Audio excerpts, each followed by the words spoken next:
strchr in C++ returns a pointer to the first occurrence of the character that you are looking for. You have the string s that equals hello. Let's say we want to use strchr to get a pointer to L. This is the line of code we'd use.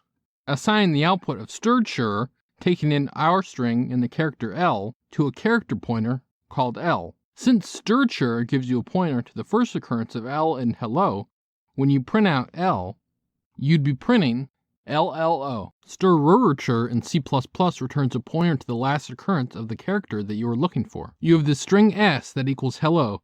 Let's say we want to use strrchr to get a pointer to L. This is the line of code we use. Assign the output of strrchr, taking in our string and the character L, to a character pointer called L. Since strrchr gives you a pointer to the last occurrence of L in hello, when you print L, you would be printing LO. Like and subscribe to learn more.